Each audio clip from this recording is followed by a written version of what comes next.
거룩한 이 예배의 자리에서 기도하게 하여 주시니 너무나 감사하여 영광과 존귀를 주님께 드리옵니다. 오직 예수님께서 십자가를 지심으로 우리가 얻은 구원의 감격과 기쁨으로 온 마음을 다하여 진정으로 드리는 영적 예배가 될 수 있도록 인도하여 주시길 간절히 바랍니다. 어느덧 가을도 이제 깊어가는 아름다운 10월의 마지막 주일입니다. 한 해를 시작하여 마음을 다져 먹던 시절이 엊그제 같은데 벌써 이렇게 가을이 깊어가고 또한 다음 주일이면 어느덧 11월이 됩니다. 새해에 결심했던 많은 것들이 아직도 못다 이룬 것들이 너무나 많은데 벌써 이렇게 시간이 흘렀습니다. 우리가 거룩하신 하나님의 몸된 교회의 한 지체로서 감당하여야 할 많은 것들을 과연 잘 감당하였는지 다시 생각하는 시간 되게 해 주시옵소서. 사랑하는 주님, 우매하고 미련한 우리에게 하나님께서 성령의 지혜를 채워주시사 알게 하여 주시옵소서. 지금은 우리가 세상에 속하여 살아가고 있으나 세상을 따라가지 아니하며 몸은 죽일 수 있으나 영을 죽일 수 없는 나약한 사람의 힘을 의지하지 아니하고 오로지 주님만의 능력만을 구하는 우리 교회 성도님들이 다 될 수 있도록 이끌어 주시옵소서. 우리가 하나님의 말씀을 들을 때에 우리로 하여금 우리의 부족하고 연약한 것들이 발견되게 하시옵소서. 우리의 제약된 모습들이 드러나게 하시옵소서. 살아계신 말씀의 능력으로 드러난 죄악을 이기는 시간이 되도록 역사하여 주시옵소서.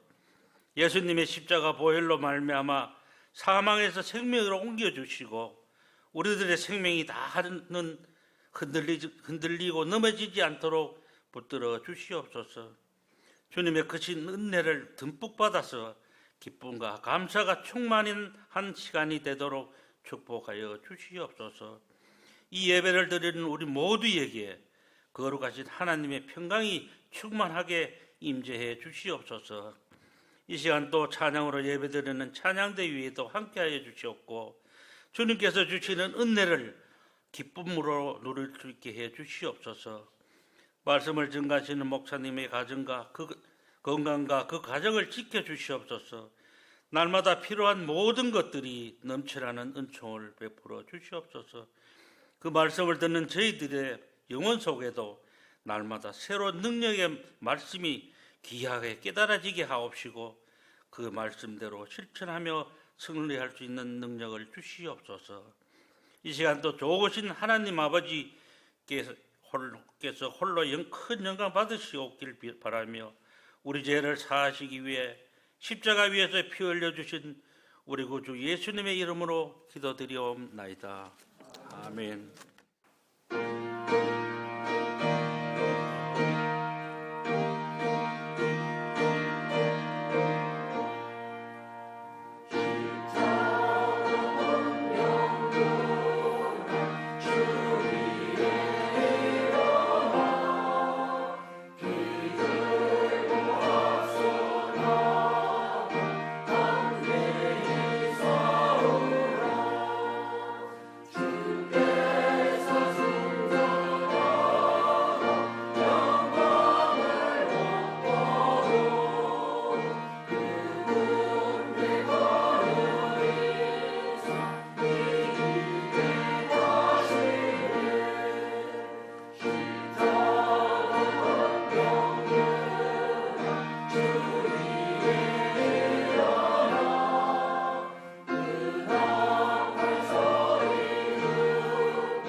이로써 야곱은 아브라함부터 이어지는 하나님의 언약 가문의 자녀로서 하나님께 공식 인정을 받게 되었던 것입니다. 그의 후손인 이스라엘 민족 또한 하나님의 선민이라는 영광스러운 신분을 얻게 되었던 것이지요. 이처럼 오늘 본문의 말씀을 보면은 야곱이 하나님을 만나게 되고 또 베델의 그 신앙의 회복을 통해서 누리게 된 놀라운 축복을 우리에게 전해주고 있습니다. 우리 성도들로 하여금 이와 같이 하나님께 순수하고 뜨거운 신앙을 회복하라고 우리에게 이 말씀을 주신 것입니다. 오늘 우리 말씀을 통해서 우리가 주님의 복을 사모하며 또 귀하게 여김으로 변화된 야곱처럼 하나님을 만나서 영적인 것을 사모하며 주님의 귀한 축복받는 우리 모든 상락의 성도가 되시기를 주님의 이름으로 축원합니다. 오늘 하나님을 만난 야곱은 그러면 어떻게 변화되었는가? 첫째로 성경에는 그의 이름을 이스라엘이라 부르셨다 말씀하고 있습니다. 우리 10절을 다시 한번 읽겠습니다. 10절입니다. 하나님이 그에게 이르시되 내 이름이 야곱이지만은 내 이름을 다시는 야곱이라 부르지 않겠고 이스라엘이 내 이름이 되리라 하시고 그가 그의 이름을 이스라엘이라 부르시고 아멘. 사랑하는 성도 여러분, 하나님을 만난 야곱은 첫째로 인격이 변화되었습니다. 여러분, 하나님을 만난 사람은 자신의 인격이 변화가 돼요. 10절에 보면 하나님께서 야곱의 이름을 부르시는 모습이 나오지요. 야곱이라고 다시 부르지 않으시고 이스라엘이라고 부르시겠다고 말씀하는 것을 볼 수가 있습니다. 그런데 고대 히브리인들에게 있어서 이 이름이라는 것은 단순한 호칭이 아니었습니다. 그의 인격을 나타내는 것이었어요. 그의 이름이 바뀌듯 야곱의 인격도 바뀌는 것이었습니다. 따라서 야곱의 이름이 바뀐 것은 그의 곧 인격이 바뀌었다는 것을 의미하지요. 그렇습니다. 지금까지 자기의 성공을 위해서 자기만을 생각하고 남을 속이며 곤모술수의 삶을 살아왔던 이 야곱은 더 이상 남을 속이는 자로서 야곱이 아니라 하나님과 겨루어 이겼듯이 자신을 유혹하는 그 죄와 싸워서 승리하는 이스라엘이라는 이름으로 바뀌었던 것입니다. 바로 하나님을 만난 야곱은 이처럼 인격이 바뀌었던 것이죠. 그러면 무엇이 야곱을 이렇게 바뀌게 했던 것입니까? 부모였습니까? 형이었습니까? 아니면 그가 겪었던 모든 고난 때문이었습니까? 아니라는 것입니다. 바로 야곱이 만난 하나님 때문에 그는 바뀌었던 거예요. 그토록 비겁하고 때로는 강교했던 이 야곱이 하나님을 진정으로 만나니까 완전히 그의 인생은 변화되었던 것입니다. 이처럼 하나님을 만나는 사람은 그 인격의 변화가 일어납니다. 하나님을 만나면 죄인이 의인이 되고 성도가 되는 것입니다. 우리는 이 과거의 불의한 일 가운데 빠져 있다가 예수를 믿고 변화된 이 야곱을 통해서 우리가 변화되어야 함을 깨달으시기를 바랍니다. 어느 누가 변화되는 것보다 내 자신이 먼저 변화되고 그것이 깨달아져야 된다는 거예요. 한 프로에서 제가 알코올 중독자 남편을 둔 그 아내의 간증을 들은 적이 있습니다. 수년 동안 자기가 노력으로 어떻게든 남편을 변화시키고자 노력을 많이 했다고 합니다. 전성적으로 그녀는 의지가 강한 여성이었어요. 자기의 그 의지를 믿었던 것이죠. 내가 꼭 남편을 변화시키리라 마음을 먹었는데 바뀌지가 않는 거예요. 심지어는 자기 또한 남편처럼 알코올 중독자의 증상이 나타나기 시작합니다.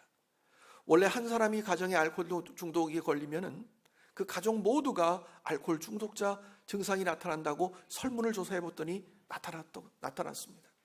마찬가지로 자기도 모르게 자기가 알코올 중독자의 모습으로 살아가더라는 거예요. 너무나 괴로웠답니다. 그래서 화장실로 가서 많이 울었는데 어느 순간 거기에서 주님을 만난 거예요. 기도를 하다 보니까 이런 기도를 했대요. 주님, 저는 할 수가 없습니다. 저를 맡아주십시오. 제가 아무것도 남편을 바꿀 수가 없네요.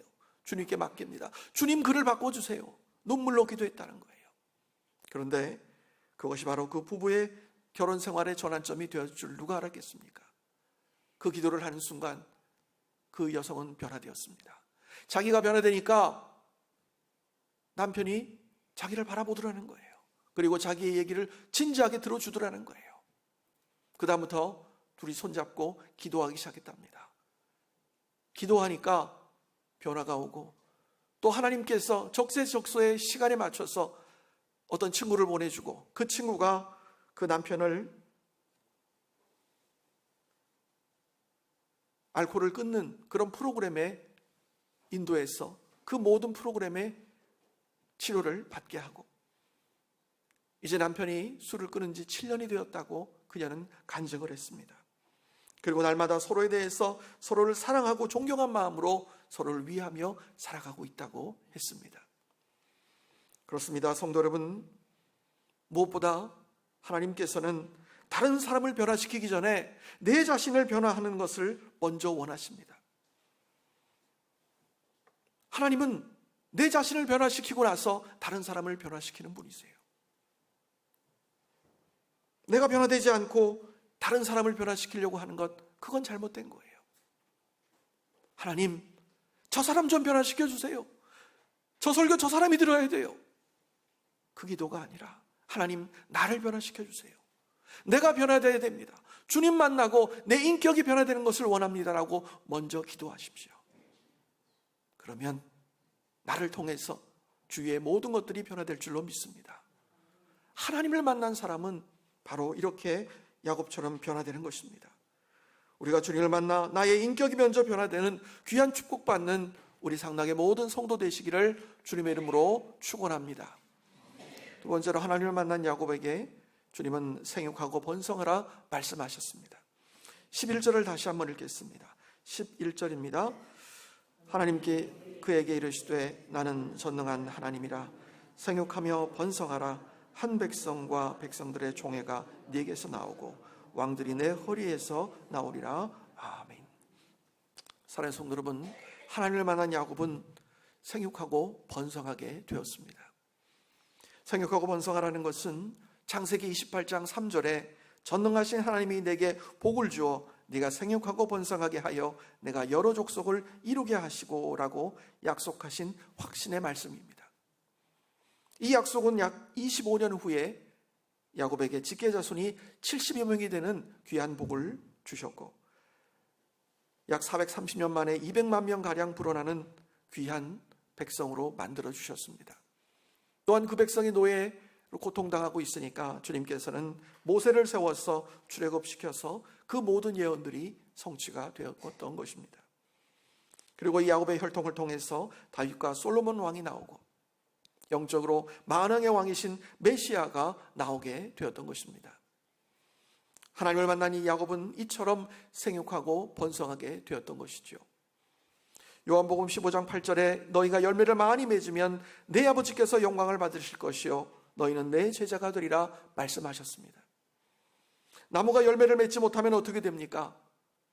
농부가 찍어서 버릴 수밖에 없습니다.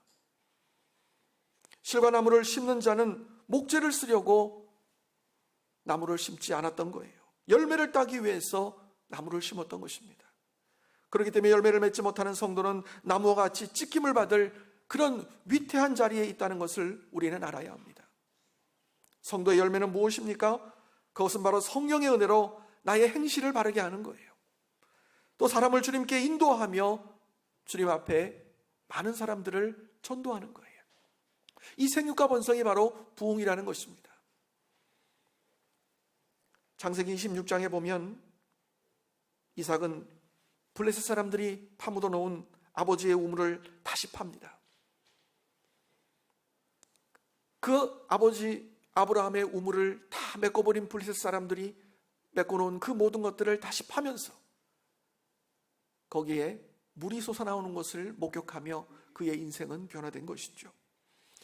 우물 속에는 물이 있었습니다. 하지만 블레셋 사람들이 그 안에 가득 메운 쓰레기 때문에 더 이상 물이 나오지 않았던 거예요. 이때 이삭은 지혜롭게도 다른 곳에서 우물을 찾아다니지 않았어요. 아버지가 대대로 그 시대에 팔았던 우물을 다시 봤던 것입니다. 그러자 거기에서 물이 펑펑 쏟아지는 축복을 얻게 되었던 것이죠. 우리 부흥도 마찬가지입니다. 기독교 역사상 이 부흥은 어떻게 이루어졌습니까? 그 비결은 동일합니다. 하나님 말씀이 되살아났을 때, 성도들이 기도했을 때 부흥이 일어났던 것입니다. 성도 여러분, 여러분 사이에 회개운동이 벌어졌을 때 바로 부흥이 일어났던 거예요. 나의 죄를 회개했을 때, 내가 변화되었을 때, 회개함으로 용서받았을 때 모든 것들이 변화된 줄 믿으시기 바랍니다. 하나님의 말씀이 되살아나며 기도하는 그 모든 것들이 바로 21세기에 와서도 마찬가지로 똑같은 거예요. 하나님 말씀이 왕성히 선포될 때, 기도할 때 하나님의 백성이 그 모든 죄악을 토설하며 자복할 때 부흥이 찾아옵니다. 성도 여러분, 회개라는 것은 내 자신이 죄인이라는 것을 인정하는 것이 회개입니다. 내 자신이 내가 죄인이라는 것을 인정하지 않으면 절대 회개가 이루어지지 않습니다. 끝까지 나는 변화하지 않을 거예요 하면은 회개는 이루어지지 않고 구원도 이루어지지 않는 거예요. 그러나 내 자신을 십자가에 못 박고 완전히 내 자신을 죄인이라고 인정할 때 그것은 복음이 되는 줄로 믿으시기 바랍니다. 그때 모든 부흥이 일어나는 거예요. 조상들이 가졌던 그 믿음, 그 정신으로 돌아가는 것, 바로 하나님과 우리 사이에 가로막혔던 그 모든 죄악들이 다 제거되는 것, 이것이 바로 부흥입니다. 즉 생육과 번성의 선결 조건이 부흥이라는 것이죠. 하나님을 만난 이 야곱처럼 생육하고 번성하며 부흥을 통해서 하나님께 영광 돌리는 우리 모든 상락의 성도 되시기를 주님의 이름으로 축원합니다. 마지막으로 하나님을 만난 야곱에게 주님은 후손에게 그 땅을 주리라 말씀하셨습니다. 우리 12절을 다시 한번 읽겠습니다. 12절입니다. 내가 아브라함과 이삭에게 준 땅을 네게 주고 네가 후손에게도 그 땅을 주리라 하시고 아멘. 사랑하는 성도 여러분, 하나님을 만난 야곱은 바로 후손들이 복을 받게 되었다는 것입니다. 본문에 그 땅을 주리라고 하는 이 아브라함 때에 이미 약속된 것으로 다시 야곱에게 재확인되는 말씀이죠. 이처럼 생명의 한계를 지닌 인간은 죽어갑니다. 하지만은 약속의 말씀, 그 주님의 귀한 말씀은 영원히 없어지지 않고 성취되어 간다는 것을 말씀을 통해 우리는 깨달을 수가 있습니다. 12절 말씀에 이 하나님의 약속은 아직 일정한 거처 없이 떠돌아다니는 이 야곱에게 얼마나 큰 축복의 말씀인지를 모릅니다. 우리가 잘 믿으면 하나님께서 우리로 끝내지 않고 우리 자손 대대로 예수를 잘 믿는 그러한 가정으로 축복을 주시는 것입니다. 즉 아브라함에게 주신 이 땅의 축복이 야곱과 이삭을 거쳐서 그 후손에게 이어져서 결국에 축복이 되었다는 것입니다. 내 자신이 잘 믿는 것이 나로 끝나는 것이 아니라 내 자손 천대 이상까지 내려간다는 것이 하나님의 은혜인 줄로 믿으시기 바랍니다. 하나님을 만난 사람은 이런 복을 받아요. 가인의 후인은 하나님을 떠나 에덴 동쪽으로 멀리 갔지만은 하나님의 사람은 도리어 이 에덴 쪽으로 돌아오게 되어 있습니다. 그리고 여호와의 이름을 부릅니다. 우리 여호와의 이름을 부르는 사람이 되어야죠. 우린 그렇게 되어야 됩니다. 주님의 자녀의 입술에도 여호와의 이름이 있어야 되는 거예요. 우리의 가정에 대를 이어서 하나님을 경외하는 그런 자녀들이 계속해서 나오게 되어야 한다는 것입니다. 우리 믿는 자녀들이 커서 선교사가 되고 목사가 나오고 하나님의 일을 하는 사람들이 많이 나와야 될 줄로 믿습니다. 그 믿음이 하나님의 관점을 갖게 해주기 때문이죠. 그 믿음만 있으면 흔들리지 않는 믿음을 갖는 우리 성도들이 되는 것이죠.